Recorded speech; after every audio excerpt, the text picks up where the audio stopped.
사이다 무비튼. 나는 아버지와 둘이서 살고 있었는데 어느 날 재혼을 하시게 되셨습니다. 그때 나는 고등학생이었습니다. 새어머니에게는 주희라는 딸이 있어서 저는 새언니도 생기게 되었습니다. 아버지가 행복해지셔서 기뻤고 어머니는 어릴 때 돌아가셨기 때문에 다시 가족이 생겨 마냥 기뻤습니다. 하지만 내 불행은 이 가족이 생기고 나서부터 시작되었습니다. 아버지가 재혼하고 나서 얼마 지나지 않아 불운의 사고로 돌아가셨습니다. 하지만 나는 슬퍼할 새도 없이 새어머니와 새언니한테 구박받게 되었습니다. 아버지가 재혼하시기 전에 혹시 몰라 보험금의 수취인을 제 앞으로 해놓으셨는데 재혼하고 나서는 수취인이 배우자인 새어머니가 되었습니다. 아버지의 보험금은 2억 정도였는데 보험금을 탄 새어머니와 새언니는 호화로운 생활을 하기 시작했습니다. 집에는 매일같이 엄청난 택배가 도착했고 언니는 친구들을 데리고 자주 외식을 했으며 지금까지는 평범한 옷을 입고 있었던 둘은 명품을 입기 시작했습니다. 필요한 게 있어서 물건을 사고 싶은데요? 라고 하면 네가 쓸 돈 같은 건 없어. 돈이 필요하면 스스로 벌도록 해. 라고 말했습니다. 그때 나는 고등학교 3학년이어서 대학을 가기 위해 필사적으로 공부를 했지만 학교에서 필요한 물건을 살 수 없었기 때문에 어쩔 수 없이 아르바이트를 할 수밖에 없었습니다. 하지만 아르바이트비가 들어올 즈음에는 고등학생이 이렇게 몇백만 원씩 들고 있으면 안 돼. 엄마로서 내가 잘 관리해 줄게. 그렇게 말하면서 월급을 다 가져갔습니다.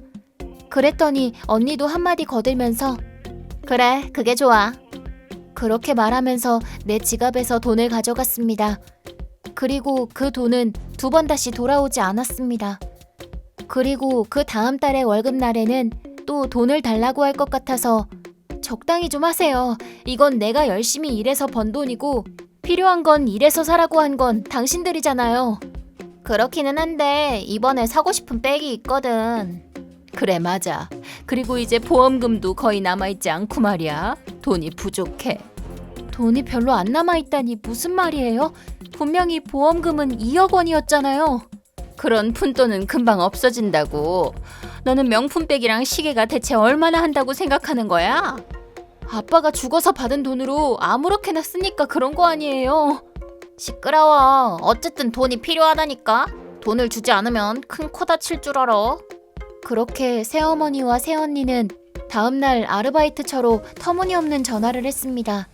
내가 집에서 돈을 가져갔기 때문에 일한 아르바이트 비용을 내놓으라고 점장한테 말했다는 것입니다. 그걸 들은 점장은 나한테 갑자기 미안하지만 가정 내부의 일이라고는 해도 돈을 가져가는 사람하고는 같이 일하고 싶지 않아. 그렇게 말하면서 해고를 통보했습니다. 나는 이해를 할 수가 없어서 무슨 말씀이세요? 저는 누구의 돈도 가져가지 않았어요. 그렇게 말했지만 너네 어머니한테서 연락이 왔어. 그 사람이 해고가 되고 나서 집에 돌아가니 새어머니와 새언니가 우리들한테 돈을 넘기지 않으니까 이렇게 되는 거야. 이렇게 말하길래 절망했습니다. 새어머니한테 돈을 주지 않으면 해고가 되고 아르바이트를 하지 않으면 돈이 없습니다. 그런 중에도 나는 어쩔 수 없이 다음 아르바이트를 찾아다녔습니다. 만약에 아버지가 살아계셨더라면 경제적으로도 여유가 있어서 고향을 떠나서 서울에 있는 대학에도 진학할 수 있었을 텐데 말이죠. 하지만 그런 돈은 없으니 나는 고향에 있는 대학을 가기로 결정했고 어떻게든 공부하는 동안 시간이 나면 일을 하면서 매달 조금씩 새어머니와 새언니한테 돈을 빼앗기면서도 입학금을 모았습니다. 다행히도 나는 성적이 좋아서 장학금을 받을 수 있었습니다. 그리고 나는 대학을 입학함과 동시에 그 집에서 나가 자취를 하게 되었습니다. 생활은 엄청나게 힘들었지만 새어머니와 새언니가 없는 생활이 이렇게나 좋을 줄은 상상도 못했습니다. 하지만 그 장학금을 새어머니가 마음대로 써버렸습니다. 장학금은 월에 한 번 받을 수 있는데 그날 나는 평소처럼 ATM에서 돈을 출금하려고 했습니다. 하지만 잔액은 0원. 이상하다고 생각해서 집에 돌아가 통장을 가지고 통장 정리를 해보려고 하니 은행원이 이 통장은 분실 처리가 되어서 새로 발급받으셨네요. 라고 말해서 눈치채고 말았습니다. 아마도 내가 아직 같이 살고 있을 때 새어머니가 마음대로 통장을 재발급받은 것이겠죠. 가지고 있는 은행은 카드가 없어도 통장이 있으면 돈을 출금할 수 있습니다. 나는 바로 새어머니한테 연락을 했습니다. 아, 장학금을 출금하려고 한 거야? 하지만 벌써 써버렸는걸. 그 돈은 대학을 다니기 위한 돈인데 그걸 내 통장에서 마음대로 빼가다니요. 시끄러워. 여기 같이 살게 해줬던 것만으로도 고맙다고 생각하렴. 원래라면 너희 아버지가 죽었을 때 바로 쫓아내려다가 만 거란다. 불쌍해서 같이 있어준 거니까 그 은혜를 보답해야 할 거 아니니? 나는 아버지의 딸이니까 그 집에서 살 권리가 있다고요. 월세도 공과금도 내지 않았던 주제에 건방 떨지 마. 부탁이니까 돌려주세요. 그게 없으면 대학을 다니지 못한단 말이에요. 그딴 건 알 바 아니지. 뭐 열심히 노력해 보려무나. 새어머니는 그 말을 마지막으로 핸드폰 전원을 꺼버렸습니다. 그 후에 집에도 찾아갔지만 바로 쫓겨났고 돈도 돌려받지 못했습니다. 그래서 다른 곳에서라도 돈을 빌리려고 했지만 빌리는 것조차 되지 않았습니다. 새어머니가 그걸 알고 나서는 어머, 이제야 일할 마음이 생겼니? 그러면 이제부터 들어오는 돈은 전부 보내도록 하렴. 너는 돈을 어떻게 쓰는지 모르는 것 같으니까 내가 대신 관리해 줄게. 이렇게 말하길래 기어이 이성의 끈이 끊어져 버렸고, 당신하고는 이참에 연을 끊을 거니까 두 번 다시 엄마 노릇할 생각하지 말아요. 그렇게 연락을 끊은 뒤 나는 고향을 떠나 금전적으로도 학력으로도 꽤나 힘들었지만 경기도에 무사히 취직하게 되었습니다. 그로부터 8년 후 나는 결혼을 하고 딸도 낳았습니다. 남편은 내가 고향을 떠나 잠시 동안 취직했던 회사의 사장님 아들이었고, 만나게 된 건 길 한가운데서 사장님이 몸이 안 좋은 것을 보고는 우연히 지나가다가 발견해서 도와드렸는데, 그때 사장님을 데리러 온 게 지금의 남편이었습니다. 그때 사장님은 내가 입사한 지 얼마 안 된 신입사원인지를 전혀 모르고 있었고, 그것에 대해 말했더니 둘은 깜짝 놀랐습니다. 뭐 큰 회사이기도 하고 직원 얼굴을 하나하나 기억하는 것 자체가 힘들기도 했고요. 도시에서 몸 상태가 나쁜 어르신이 앉아있다고 해서 아무도 신경 쓰지 않는다고 생각했을 때 나만 자신을 구해주러 온 것에 대해 감동을 받으신 것 같았습니다. 애인은 없나? 라고 물으시길래 일하느라 바빠서 없어요. 라고 말했더니 왜인지 우리 아들은 어때? 하고 물어왔습니다. 그렇지만 큰 회사의 사장님의 아들이고 게다가 얼굴까지 잘생겼으니 그냥 놔둬도 여자들이 꼬였고 나 같은 건 안중에도 없을 거라고 생각했습니다. 그래도 뭔가 서로 잘 맞는 것 같아서 사장님의 의도대로 사귀게 되었고 그대로 결혼을 하게 되었습니다. 게다가 바로 임신 소식을 알게 되어서 일을 그대로 그만두었고 시아버지가 되신 사장님의 바둑 상대를 하면서 편안하게 출산을 하게 되었습니다. 태어난 아이는 여자아이였고 남편도 시아버지도 그리고 상냥한 시어머니도 엄청 좋아하셨습니다. 그리고 바로 남자아이도 더 태어나서 더욱더 사장님은 손자의 대까지 이어갈 수 있다고 하시면서 엄청나게 기뻐하셨습니다. 실제로 시아버지의 회사는 엄청 대기업이어서 휘하 기업도 꽤 있었으므로 대대로 이어져 나가는 건 당연한 거라고 생각했습니다. 그렇게 힘들었던 나날이 거짓말이었던 것처럼 행복한 나날들이 이어졌으며 딸아이도 쑥쑥 잘 커갔습니다. 그러던 어느 날 시아버지가 이번에 새로운 회사를 설립했는데 1년 동안만 맡아줬으면 좋겠는데 어떠냐?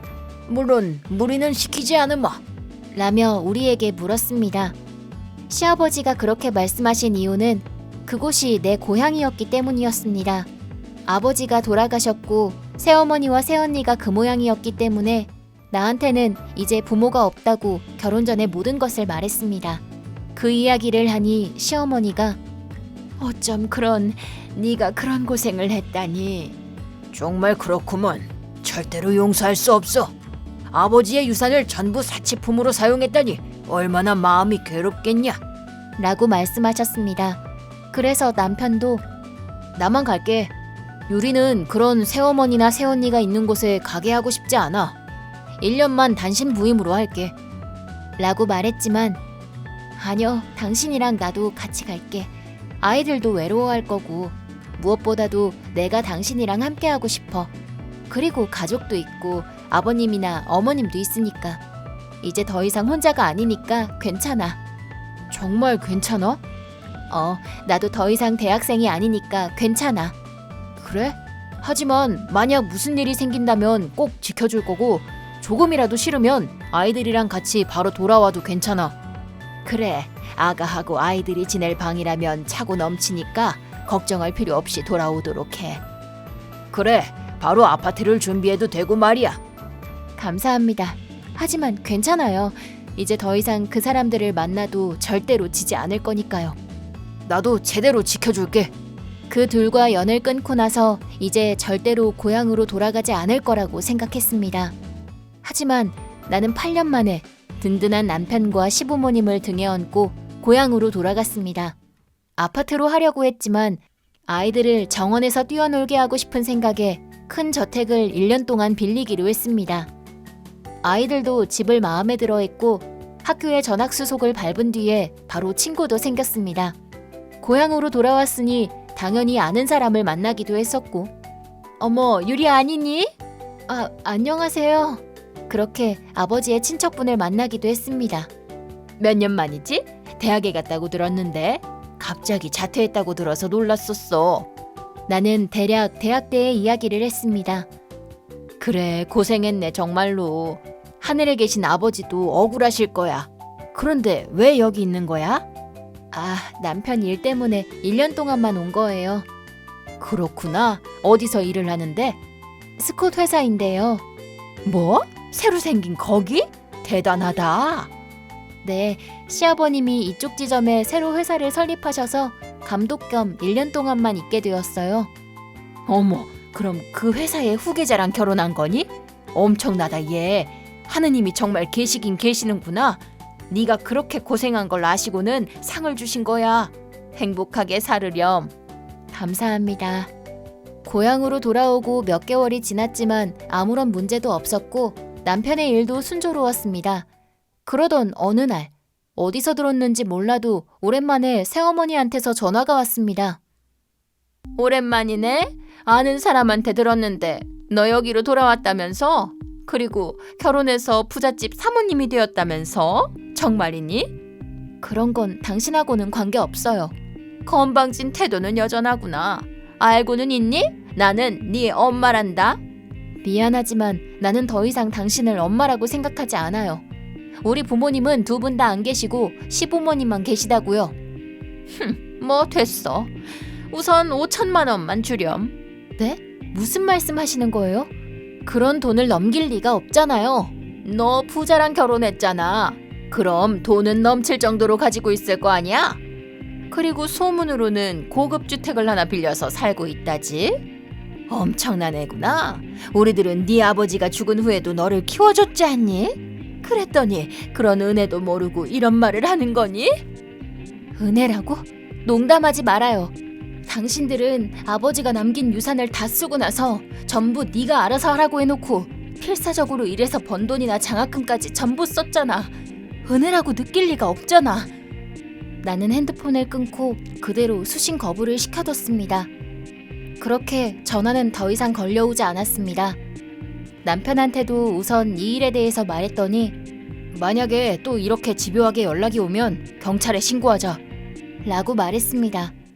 그렇게 며칠 후 우리 아버지의 친척 중 한 명이 고령으로 고인이 되셔서 그 장례식장에 남편과 참석하게 되었습니다.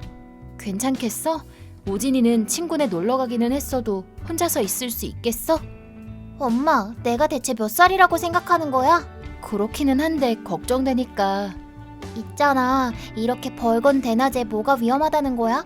그리고 저녁에는 돌아온다고 했잖아. 혼자서 집을 본 건 몇 번이고 했던 거잖아.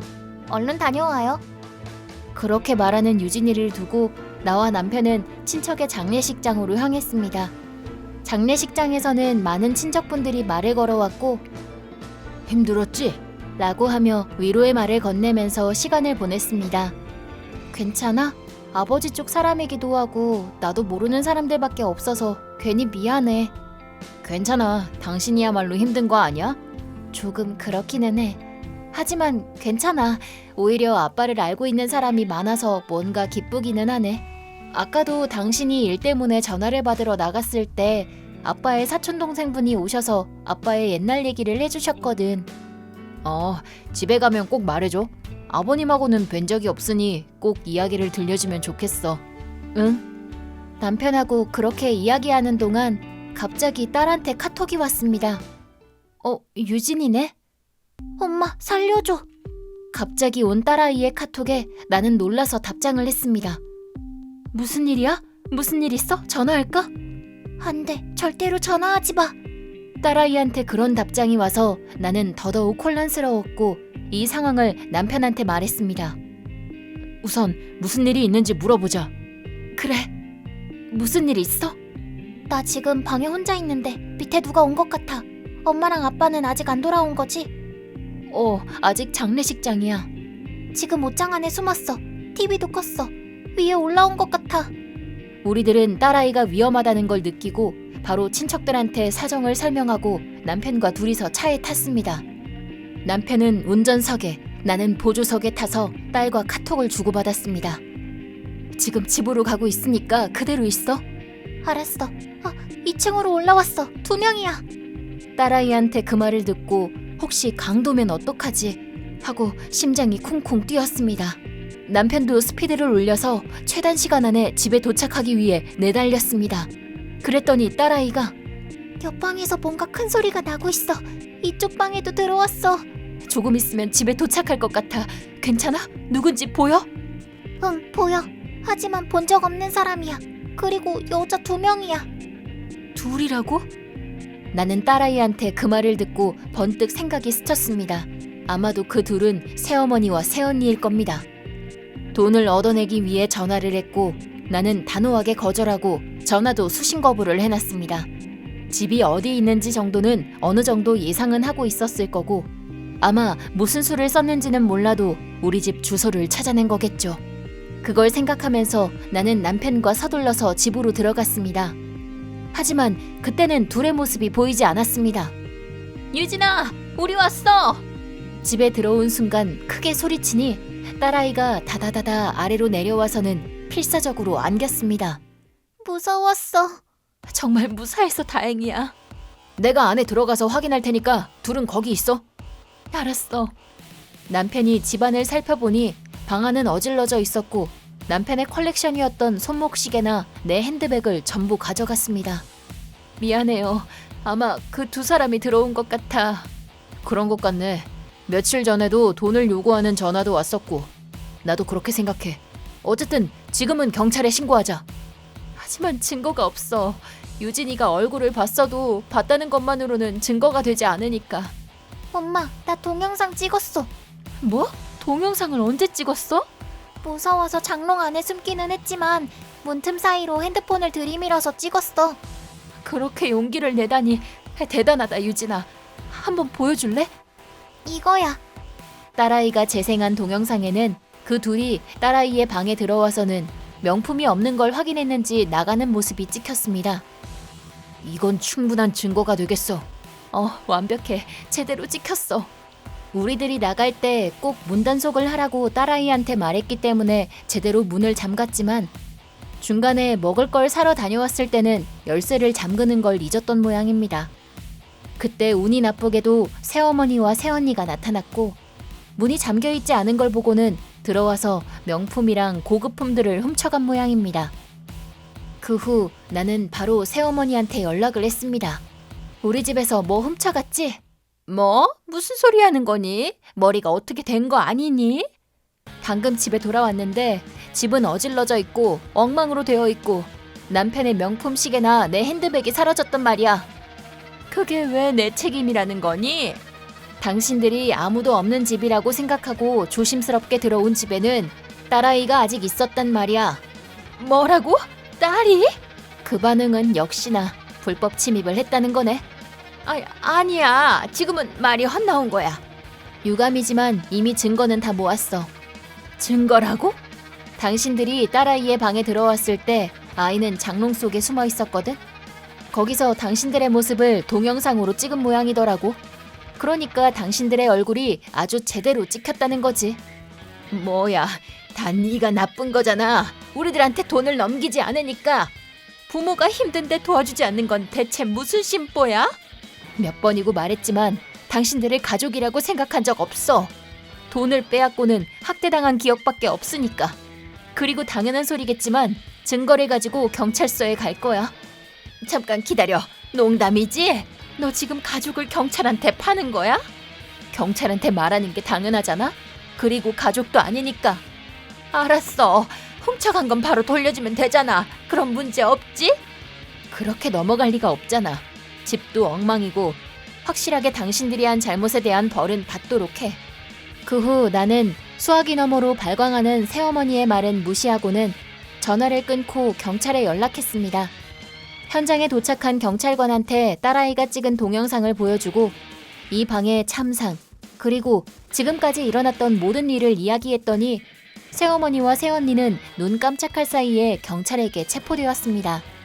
아무래도 새어머니와 새언니는 훨씬 예전에 아버지의 보험금을 다 써버렸지만 이제까지 호화롭게 생활해왔던 버릇이 남아있어서 엄청난 빚을 지게 되었고 돈이 궁핍했던 모양입니다. 그렇게 몇 개의 은행에서도 대출을 받아 이제는 더 이상 대출받을 수 없는 상황에까지 이르렀을 때 내가 고향에 돌아왔다는 걸 알게 된 모양입니다. 게다가 상대는 엄청난 부잣집.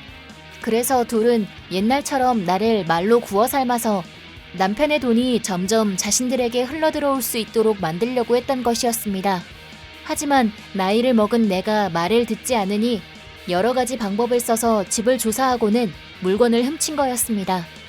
원래부터 빚쟁이였던 새어머니와 새언니는 어딘가에서 아르바이트라도 한 모양이지만 체포당한 이후로 이번 일이 직장 내에 흘러들어갔는지 다른 사람의 돈을 훔치는 사람은 여기서 일을 할 수 없어. 라고 하며 해고당했다고 합니다.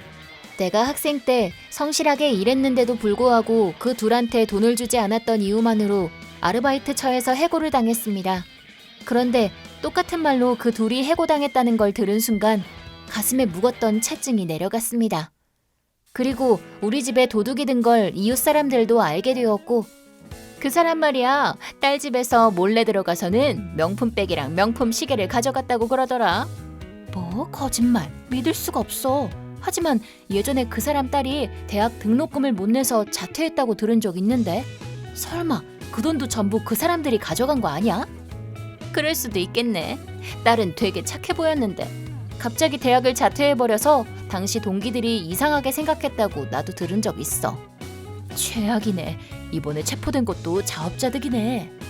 이렇게 과거의 이야기까지 나오게 돼서 그 두 사람은 크게 비난을 받았고 이야기를 나눌 사람도 없어서 고립당하게 되었다고 합니다. 그 후 나는 훔쳐간 물건들을 다시 돌려받았고 이미 팔아버린 것들은 그건 현금으로 돌려받기로 했습니다. 그랬더니 그 둘의 빚이 점점 더 불어났지만 그건 내 알바가 아닙니다. 새어머니와 새언니는 왜 우리들한테 이러는 거야? 유리는 부자랑 결혼하기까지 했는데 대체 왜? 하고는 정신을 차리지 못하고 집에 틀어박히게 되었지만 정말로 꼴 좋다고 생각합니다. 그리고 나는 무슨 일이 일어날 것에 대비해서 사정을 주인집에게 말씀드려서 다른 집으로 이사하게 되었습니다. 아버지가 죽고 자신들한테 보험금이 들어왔을 때 그 둘은 갑자기 2억이나 되는 큰 금액이 들어와서 행복한 생활을 누렸습니다. 그런데 지금은 이런 초라한 생활을 하게 되다니 꿈에도 생각하지 못했을 테지만 인과응보라고 생각합니다. 천국에 있는 아버지가 무슨 생각을 하시고 계실지는 모르겠지만 어쨌든 나는 지금 행복하게 잘 살고 있으니까 안심하고 지켜봐줬으면 좋겠습니다. 이번 영상은 어떠셨나요? 재밌게 보셨다면 구독, 좋아요에 댓글까지 달아주시면 감사하겠습니다. 그럼 다음 영상에서 만나요.